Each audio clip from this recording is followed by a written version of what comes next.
In 1863, Jules Verne had a vision. He called it Paris in the 20th century. He foresaw a future of electric lights, automobiles, and roads streaked with traffic. It was the story of a world gone wrong. He even predicted that a vast mechanical cathedral would rise in the center of Paris. But the book was too pessimistic to print. In 1889, technology caught up.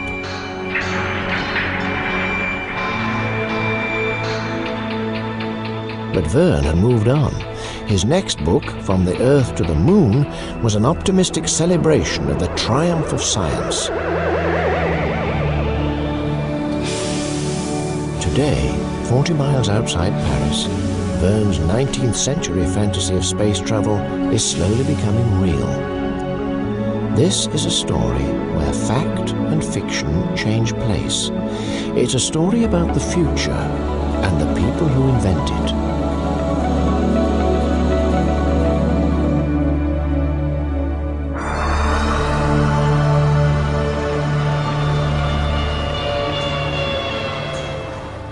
Eight miles north of Los Angeles, a few minutes' drive off the interstate, is the small suburb of Glendale.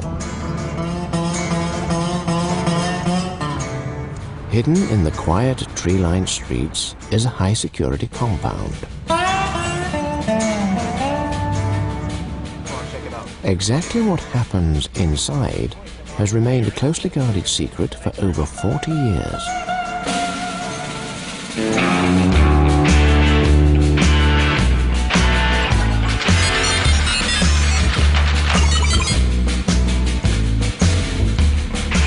What goes on here is a kind of madness. This is the place where the Walt Disney Company conjures up new forms of mass entertainment. At Disney Imagineering, reality is kept at arm's length. Here, even the drinking fountains have ideas of their own. Hey, what you trying to do? Drown me? It's a combination of imagination and engineering. People with pocket protectors and pens, and they're engineers, and they're electronics experts, and scientists, and dreamers, and artists, and sculptors. You couldn't imagine a more diverse collection of people all combined to the same goal. Yahoo! This is going to be that's the part that I'm waiting for. Officially, its purpose is to be the master design, planning, and construction entity for the theme parks. What it is in reality is a bunch of wackos all locked into a large set of buildings, the function of which is to invent the future of theme parks. That future is the world's most technically advanced ride. Called Space Mountain, it's being planned in Los Angeles and will be built in Disneyland Paris. This is a make-or-break year for team leader Tim Delaney. An idea he first sketched out in 1988 will open as a $90 million attraction in 4 months' time. We design these attractions for ourselves. We design and say, what do we think would be really great? I mean, that's what Imagineering is all about. We kind of go out there and say, what do we think would be the newest and latest and most challenging experience? The process starts with this modified flight simulator, as Bran Ferren's team begin to transform Delaney's dreams into hard engineering data. It gives us a way to feel and experience what the ultimate attraction will be like before you have to bend steel, pour concrete, and do things that are a little hard to change. With this, we can simulate much of the ride experience and simply by a few strokes of the keyboard, change it till our creative people are satisfied that this is the kind of experience they really want to provide our guests. The data is collected and converted into a rudimentary three-dimensional model. The Space Mountain ride takes its first computer-aided steps. Passengers will board one of 5 trains. As in Jules Verne's story, From the Earth to the Moon, they will be packed like ammunition into the breech of a 5-meter-wide cannon. A huge explosion fires the train up and into the blackness of space. The passengers will not see this track or the surrounding structure, as they hurtle at speed, disorientated, upside down, and in the dark.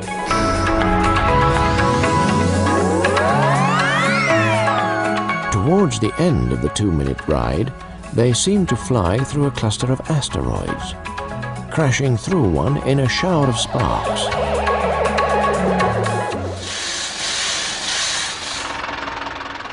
On a wet night, just under 3 months before Space Mountain is due to open, carriages for the rocket train are shipped in from Holland.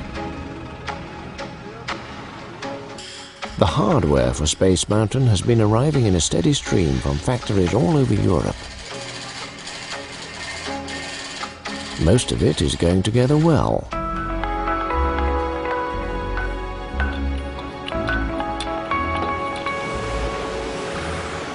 The mountain, a vast steel volcano, is now a familiar silhouette to visitors, but it's far from complete. The software that will drive the ride is so complex that a technical team has been recruited from the aerospace industry.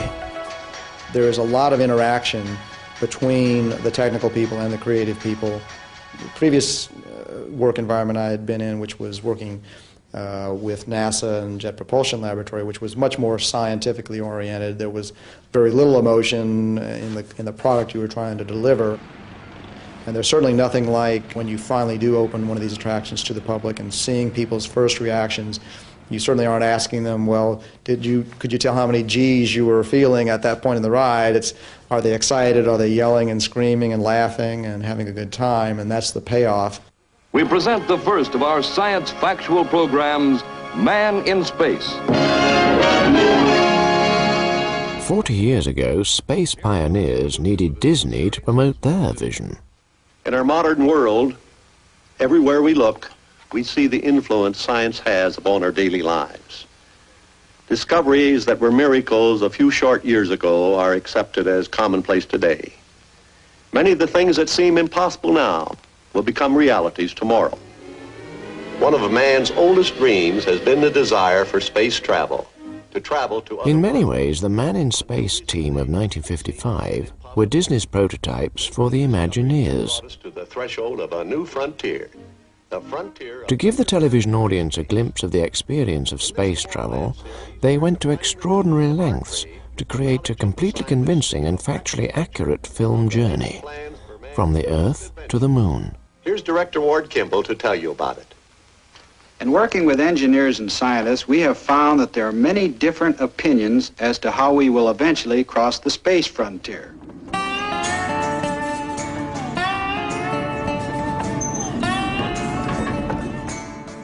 Ward Kimball still lives in Los Angeles, his home a surreal monument to a lifetime in the movie business. Walt Disney knew of Kimball's fascination for UFOs and the paranormal and warned him to control his instincts for invention. That's the way to go, making the pictures science factual, not science fiction. To ensure the film's scientific accuracy, Kimball went looking for a technical expert. He found him in German rocket scientist Wernher von Braun.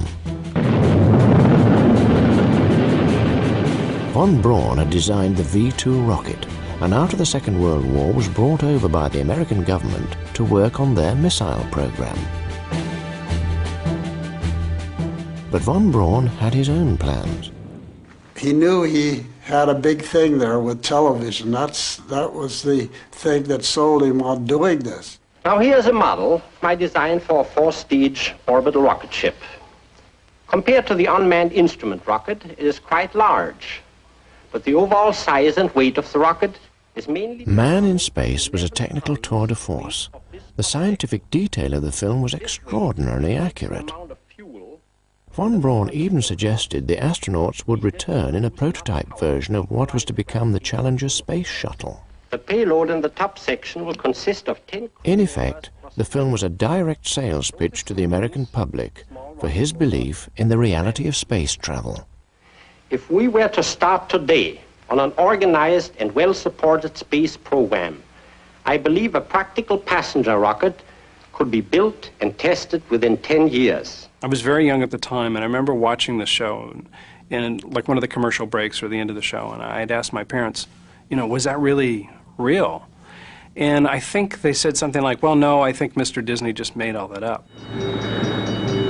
Our spaceship moves ponderously toward the firing site.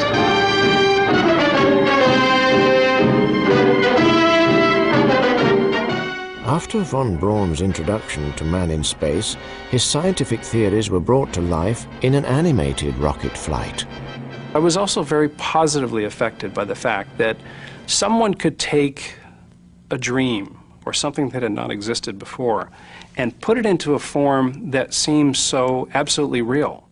10, 9, 8, 7, 6, 5, 4, 3, 2, 1. At 7:30 on March the 9th, 1955, an 8-year-old Tim Delaney and 100 million others switched on their televisions to watch Man in Space. Equally enthralled was a 65-year-old viewer in the White House. It impressed President Eisenhower. I can remember this, and the next day he phoned Walt, wanted to borrow a print of it. Walt wanted to know why. He says, I'm going to show it to all of those stuffed shirt generals that don't believe we're going to be up there. Man in Space created a sensation. In the Pentagon, it was run and rerun in private screenings, while on June the 15th, due to massive public demand, it was also re-aired on television. On July the 29th, now assured that both the military and the people would back the huge expenditure, the American space program was launched.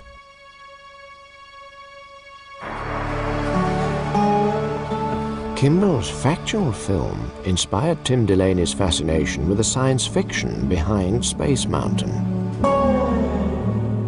The attraction is based on Jules Verne's 19th century novel From the Earth to the Moon, where a team of French and American explorers collaborate to build a cannon and fire themselves to the moon. But for the visual style of Space Mountain, Delaney hasn't relied solely on contemporary illustrations. The look of movies like Segundo Duchamp's 1909 Excursion sur la Lune has provided a huge repertoire of early science visions.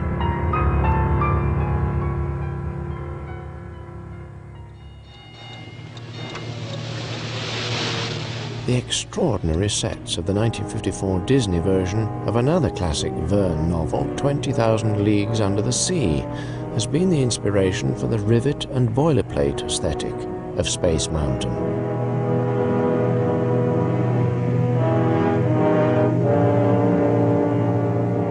These influences are combined to create a pre-space age vision of future technology.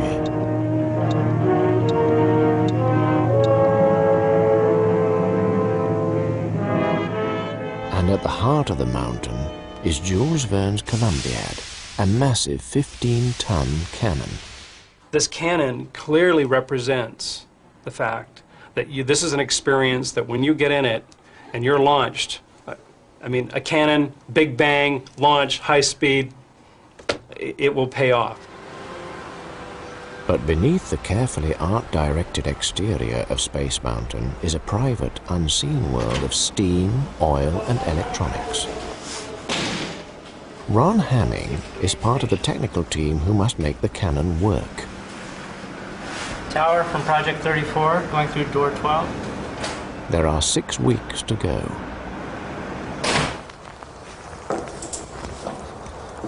The pusher vehicle consists of a chassis that's mounted on rails, mounted below the main ride rails, and has a fin that interfaces with the launch pole in the train. From this point, it launches the train up to the top of the catapult. A mechanical engineer from Garrett Air Research, Hamming has devised a catapult launch system based on aircraft carrier technology. We've come up with a concept similar to a very high-speed winch system, which acts as a catapult, but more reliably and more safely than something that the military would use for their pilots and their planes. This is the underside of the catapult. Train comes up here, the pusher vehicle attaches to the train and launch the train into the mountain. The whole catapult launch duration is over with in about 3 seconds. In those 3 seconds, they've transited about 50 meters of track. So it's comparable to going to about 0 to 50 miles an hour in about 2 seconds. The G-force of 1.5 felt by the passengers is just the start. The physical thrust will be given additional psychological impact with movie-style special effects. A huge explosion, smoke, and stereo sound are being installed by special effects expert Jack Gillette. I started over the studio. I was over there for about 5 years before I moved over to WDI. So a lot of the same technology that you see in there works back and forth. A lot of the special effects you see in the movies are for a one-time shot, though. And we have to make our effects go off 12 hours a day, 365 days a year. So that's kind of a challenge in itself, to make sure that you can not only do the effect once, but you can keep on doing it. The connection with the movie business is not accidental. From the start, the company tried to bring the controlled experience of cinema to the theme parks. Walt Disney wants you to step into the scene. That's why we call Disneyland on stage. And when the cast members, which our employees are called, go behind the scenes, or go out into behind the attractions and so forth, that's known as backstage. So Disneyland is a stage, and you're just stepping on the stage. We just deleted the seats. In movies, music can change the mood of a scene in an instant.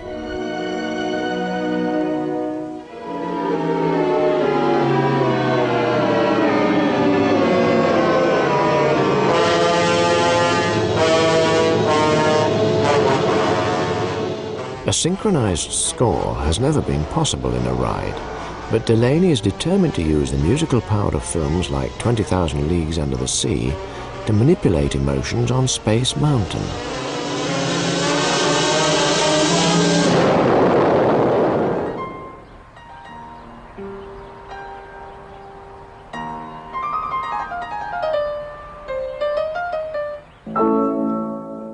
Steve Bramson has won an Emmy for his work with Steven Spielberg. Now it's Space Mountain.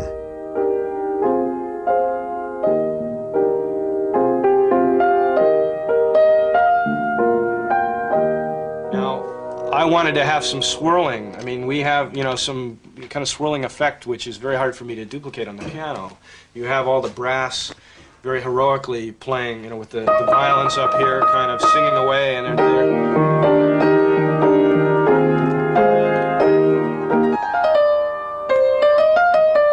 and then when it's finally orchestrated to the way that the players will see it, you can see all this detail here. The idea of this sort of thing is taken exactly from a film. The only difference is you are there. While Bramson struggles with the music in Los Angeles, in Paris the ride is tested for the first time, with sandbags instead of passengers. The reason no one has written synchronized music for a roller coaster ride is that it's been technically almost impossible. As with most really great projects, they ought to be creatively driven, not technologically driven. So the fact that it's difficult or unpleasant to accomplish really ought to be secondary to that it's wonderful to experience. It was decided early on that wouldn't it be great to have sound to be able to score something like a roller coaster ride? That's never been done before. And the answer is yes, it would. We did some tests. And then the problem is, okay, how do we make this really work? How do we get you to hear high-quality sound and special effects, give you directional effects, while you have wind blowing in your face, the sound of other roller coasters, people screaming their brains out? The Imagineer solution was to develop the Local Control Unit, or LCU, installed in Paris by audio specialist John Groper. The LCU is basically similar to a MIDI recording studio or playback studio, and all included right here on board. The sound processing takes place in here, and then we store the actual program material on these devices here, which are called flash memory cards. And each of these cards, which is about the size of a credit card, holds 20 megabytes of memory in solid state form, and it doesn't move. which is very important for this onboard roller coaster, because if it moved, it would likely move at the wrong time under the vibration of the roller coaster. Each train has its exact position on the track plotted by infrared sensors. When it's recorded, Steve Rabson's score will be separated into musical layers and digitally stored on the flashcards. As passengers move through the attraction, the music will be automatically re-cued and remixed to synchronize exactly with the ride experience. By the early 60s, with the prospect of a successful moon landing growing nearer, the Imagineers were able to use space technology to create a form of primitive robotics. Take a drink from the Ohio.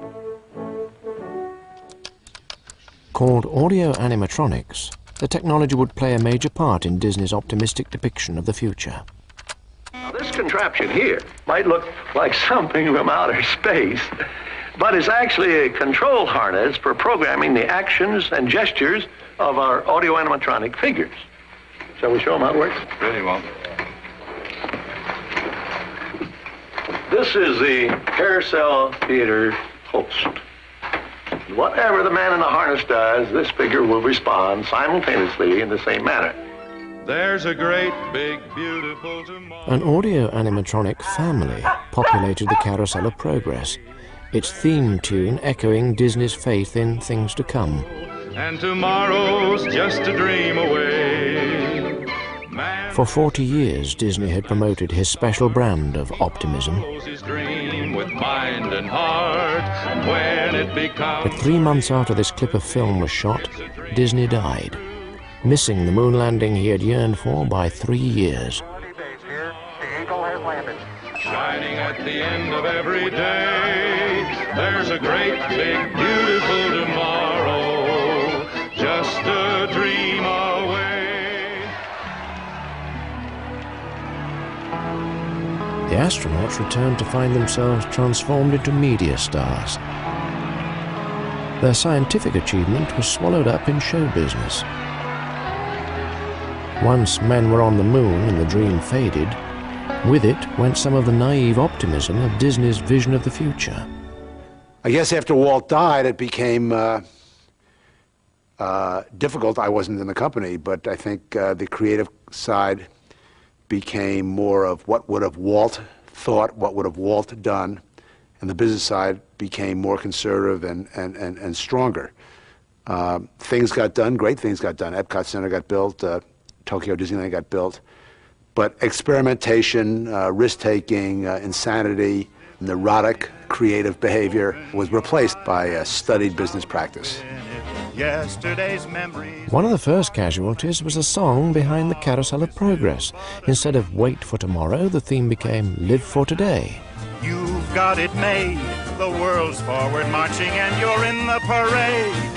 Now is the time, now is the best time, be it. And the idea of space travel changed from a scientific adventure into an entertaining storyline. For it's the best time of your life.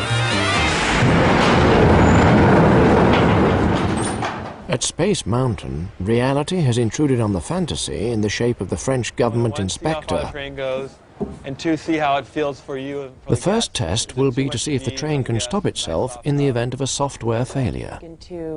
This means programming a deliberate breakdown into the ride control system. So Brian's going to make the software patch.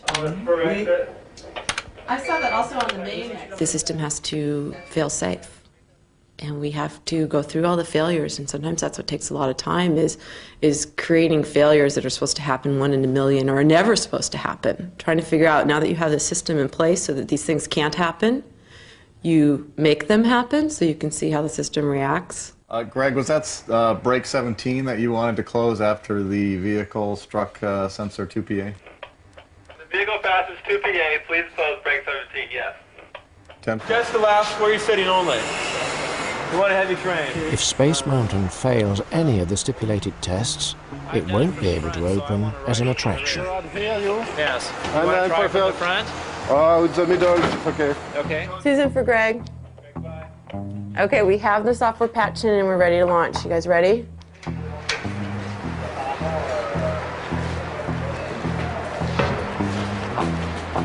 Ready to go? I'll ride with Michelle. Somebody, I go with you, try it.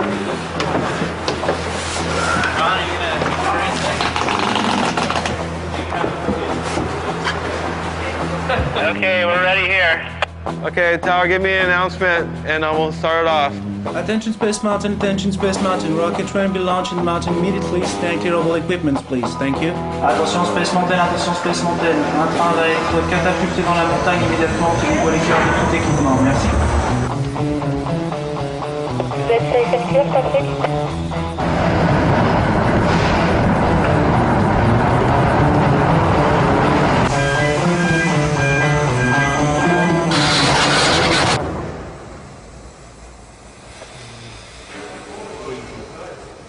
How's that?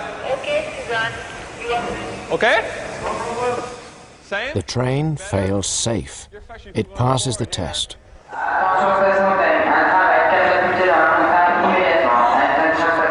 Over the next 2 weeks, other tests will not go so well.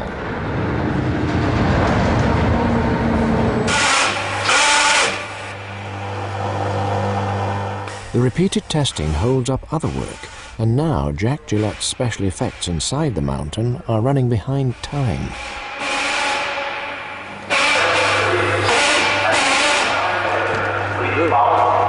That's a little too effective. Disney in the early 80s existed in a changed world. The 50s optimism about the future was replaced with a new sense of uncertainty. Tron, Disney's first film attempt to grasp this, was a darker vision of a computer gone mad.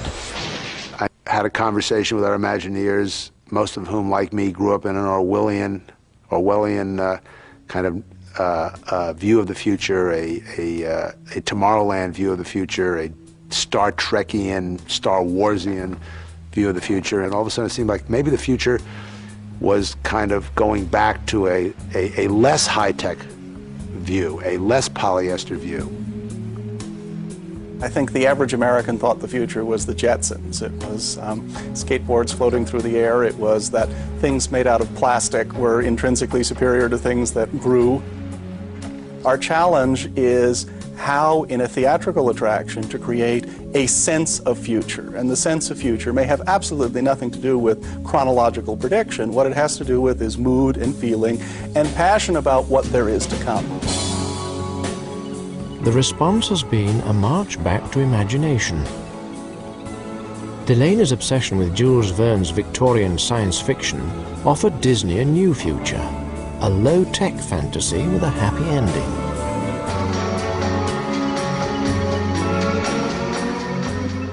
But behind the fantasy, there are urgent practical realities.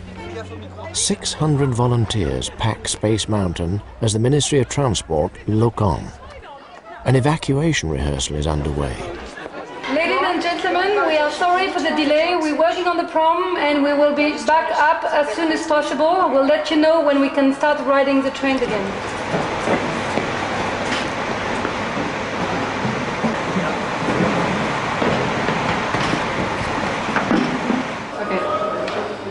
Train, you've got a train. Fine. It's probably parked. Bonjour! But the ride operators are caught up in the excitement of the attraction. They talk to the visitors rather than getting them out. There is a classic breakdown of communication. 7:30, the last evacuation time. Half an hour.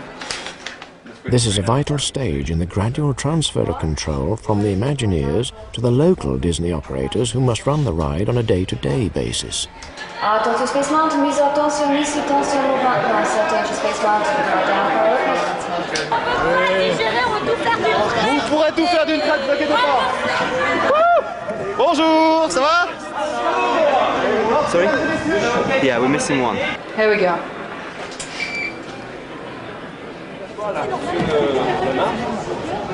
Franchement, si tu regardes comme ça, c'est génial. We need to work on our evacuations a little bit, though. For Doug LeBlanc, who has to formally hand over command in 2 weeks, the test has shown just how much there is still to do. They talked to the guests for 5 minutes before they started releasing harnesses. Well, maybe he had some good jokes to tell. I don't know. And I noticed that the other break zone took even longer. Really? Yeah. So, yeah, we're not doing badly for the first night. Second night. The process must be repeated until the ride safety can be signed off. But the tests have revealed an alarming piece of information. Hello? Back in Los Angeles, Tim Delaney gets an urgent call from Paris. Okay, wait a moment. Well, my confidence is really boosted here.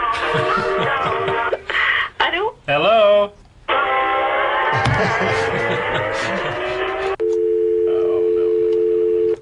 Hello? Hello again. Hello? The government officials claim that the train is running faster than is safe or legally permissible. They won't let it open unless Delaney slows it down by 15 seconds. 15 seconds? Yeah.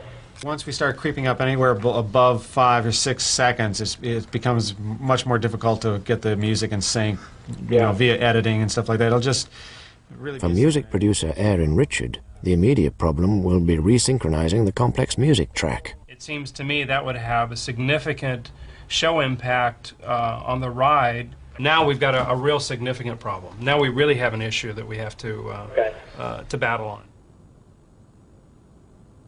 The orchestra recording session due later that night in Hollywood is cancelled, but at a cost. Time is running out. Cutting the speed could affect the capacity of the ride.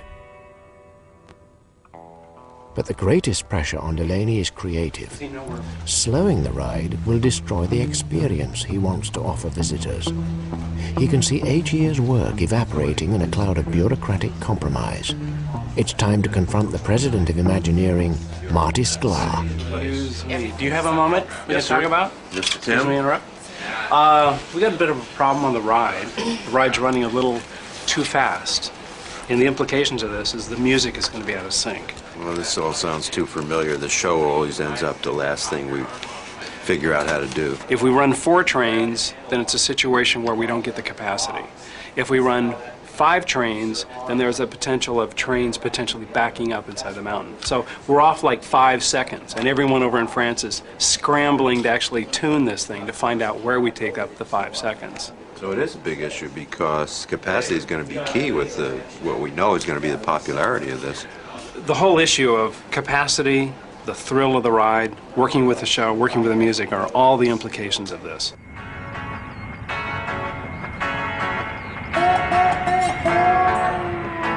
Delaney's on the next flight to France.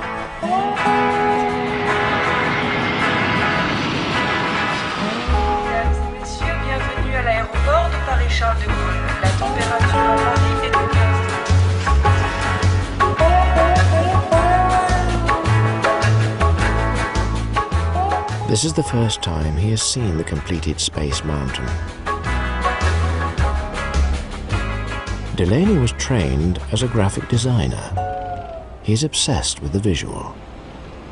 He doesn't like what he sees. The cannon looks too clean. The mechanism feels fake. For him, the fantasy will only be truly effective if the cannon is a believable piece of machinery.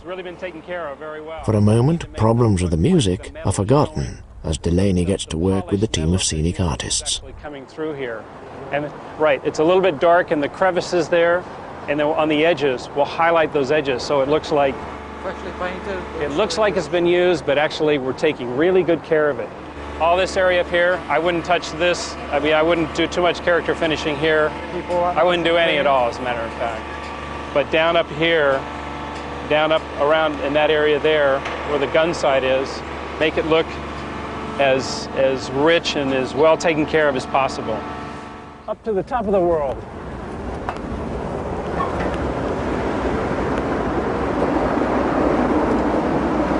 All right. On the roof of Space Mountain, Delaney is happier. So Joe, hold on a second. Yeah. The lighting in the telescope. Lighting designer Joe Falsetta has finished work on an extraordinary futuristic icon. The lighting up through all the metalwork is just fantastic. I mean, this is like a beacon. It's like the mothership on top of a birthday cake. Yeah, it is a birthday cake. The theme was birthday cake. Yeah. At night, the full effect of his design can be appreciated. Yves, tu es là, mon pote. Okay, are you on the roof? Yes, I'm flagging the light now. 51 for 17. Is it any better? Parfait. The biggest challenge was trying to light a monster. It's a huge building, and it's such an unusual shape and unusual design. But to light it in such a way that it wasn't heavy-handed, to light it in such a way that the lighting was a living part of it, an integral part of it, that was the challenge. Ready? You ready? Yeah. Composer Steve Bramson flies in the next day with a basic synthesizer version of the score.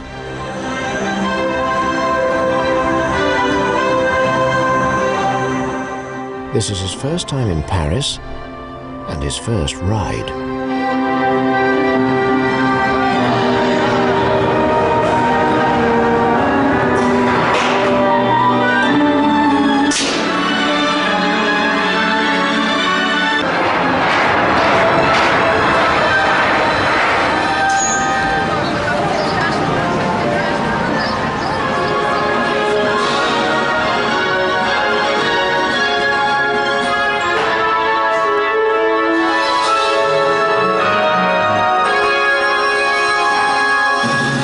As expected, the music doesn't fit. The rollout this time, it was fine to the dip, but we arrived at the first parking point, the music was still going. And then the time it took to move to the launch position was much longer. It seemed longer, yeah, it was. And that shouldn't be happening, I thought. We'll have to talk with Greg and find out, because it seemed like there's that initial kind of connection, and then it pushed up. It was like a slight delay there. We can have 2 seconds difference between hot and cold trains. Fast and slow trains. Yes, exactly. So that means 11 meters per second, that's 22 meters. So that means 1 complete train difference.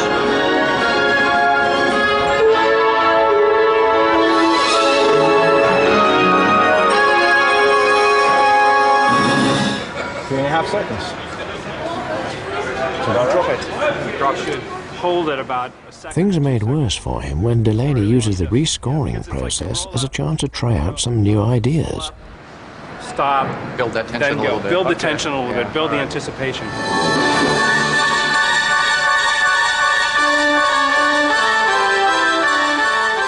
Bramson is beginning to realize that a complete music rewrite is needed.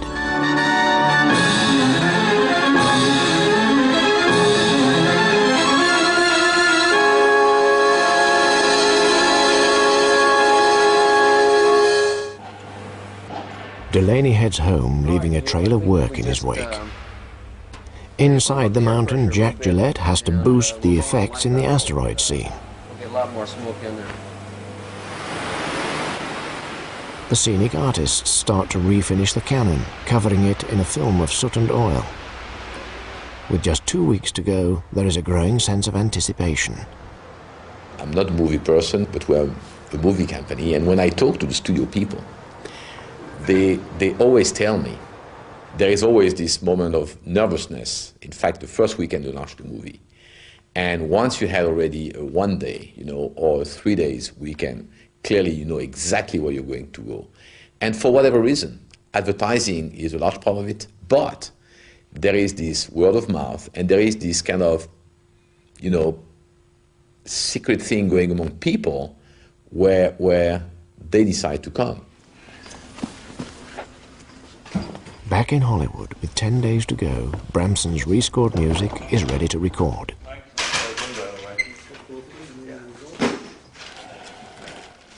There just really is nothing like a real large orchestra. The colors will just be that much more sharper. The silvery glow of the flutes and the power and the excitement of the brass will be much more real and discernible than to the synthesizers.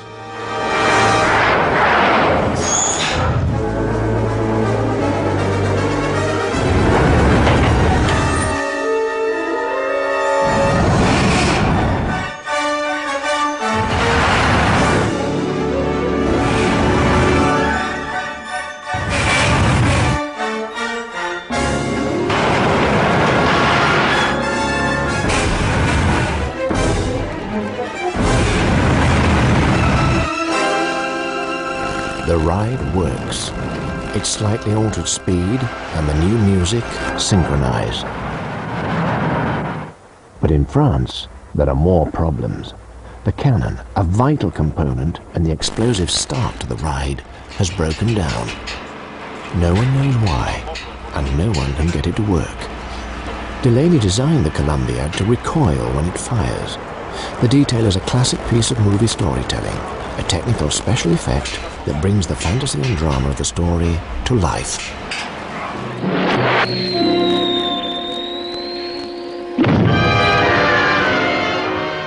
In 1955, Ward Kimball was in the middle of a similar battle with Man in Space.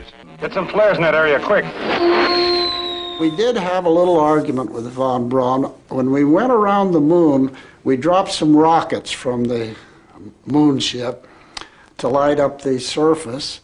And I said, couldn't we have sort of an indication of a foundation of an ancient city or a lookout or a fortress or something there? And he says, well, the other side of the moon looks much like the side we look at. You can do that, but I won't have my name on it. So we did. We passed this, looked like the foundations of something. It was just a little touch.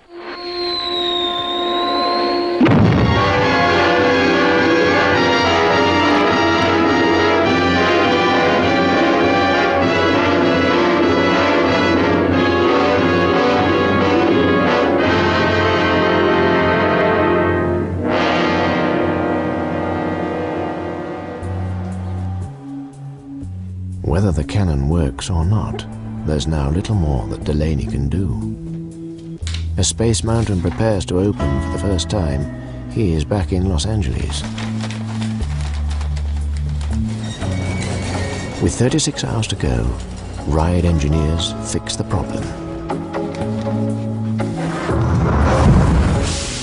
Space Mountain opens on time and working perfectly. Every 36 seconds, 55 new passengers will experience every detail of the dream Delaney first had 8 years ago.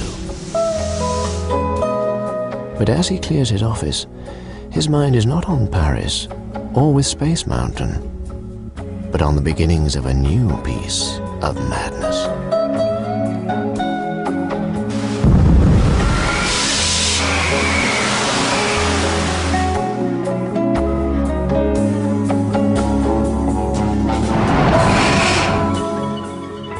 Pop stars and Bible bashers and a bit of opera. Wogan's Island on BBC One in just a moment. Next on BBC Two, a profile of Andrew Neil.